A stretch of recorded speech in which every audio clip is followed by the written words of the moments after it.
Hello, welcome back to AI but simple podcast. Imagine करो आपने एक कंपनी में अप्लाई किया, रिज्यूमे स्ट्रॉन्ग था, एक्सपीरियंस रिलेवेंट था, कवर लेटर भी सॉलिड था। कुछ घंटों बाद एक ऑटोमेटेड ईमेल आया, we regret to inform you, rejection email. कोई कॉल नहीं, कोई एक्सप्लेनेशन नहीं, सिर्फ एक लाइन। आपने एचआर को ईमेल किया, रिप्लाई आया, our screening system has reviewed your profile. आपने सोचा सिस्टम में क्या प्रॉब्लम थी, मेरा क्या मिसिंग हुआ, मैं क्या इंप्रूव करूँ। कोई जवाब नहीं। यही आज का सवाल है। अगर यह हमारी जिंदगी के इंपॉर्टेंट डिसीजन ले रहा है, जैसे कि जॉब्स, लोन्स, हेल्थ, एजुकेशन, तो क्या हम उस पर ट्रस्ट कर सकते हैं? शॉर्ट आंसर है ट्रस्ट कर सकते हैं, लेकिन smartly.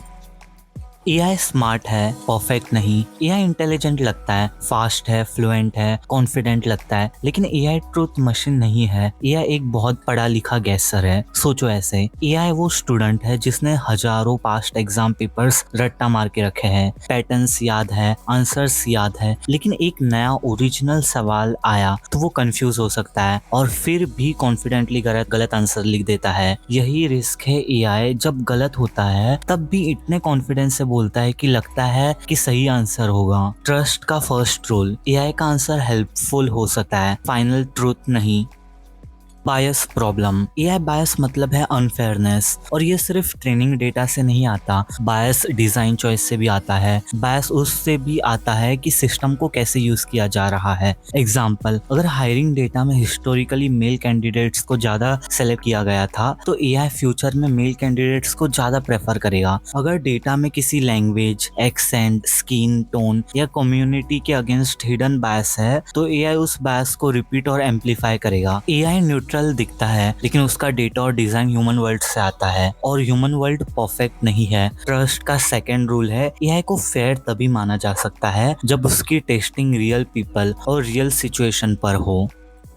Safety problem, AI safety का मतलब सिर्फ robots taking over the world नहीं है। रियल सेफ्टी प्रॉब्लम काफी प्रैक्टिकल है और इंडिया में ऑलरेडी हो रहा है। Indian fintech companies AI use कर रही है लोन डिसीजन के लिए। काफी बार एप्लीकेंट को पता ही नहीं चलता कि रिजेक्शन क्यों हुआ। वो सोचते हैं कि सिबिल स्कोर का इशू था, एक्चुअल एआई ने कुछ अलग ही फ्लैग किया था। मेडिकल एप्स में एआई रिकमेंडेशन दे रहा है। एजुकेशनल प्लेटफॉर्म्स एआई से स्टूडेंट्स परफॉर्मेंस जज कर रहे हैं। प्रॉब्लम एआई का यूज नहीं है, प्रॉब्लम केयरलेस यूज है। लो रिस्क काम जैसे कि caption, idea, rough draft, brainstorm, इन सब में मिस्टेक्स मैनेजेबल है, लेकिन health, finance, law, education, hiring, इन एरियाज में ट्रांसपेरेंसी और ह्यूमन अकाउंटेबिलिटी जरूरी है। ट्रस्ट का थर्ड रूल है, एआई को असिस्टेंट बनाओ, फाइनल अथॉरिटी नहीं।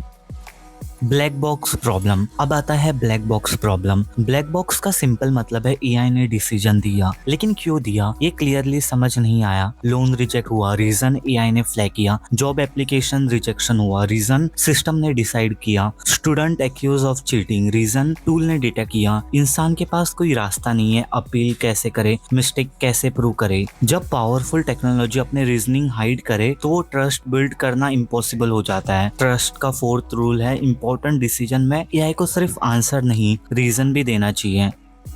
तो क्या हम एआई पर ट्रस्ट कर सकते हैं? हाँ, लेकिन ट्रस्ट ब्लाइंड नहीं होना चाहिए। कैप्शन लिखवाना लो रिस्क है, मेडिकल, लीगल, फाइनेंस या हायरिंग डिसीजन लेना हाई रिस्क है। लो रिस्क में एआई एक स्मार्ट असिस्टेंट है, हाई रिस्क में एआई को टेस्टिंग, ट्रांसपेरेंसी और ह्यूमन रिव्यू के साथ यूज करना चाहिए। आज तक तो हम इंसानों को भी इतना जस्टिफाई करना पड़ता है अपने चॉइसेस के लिए, तो एआई को क्यों नहीं। आज के लिए बस इतना ही, मिलते हैं नेक्स्ट एपिसोड, तब तक के लिए बाय।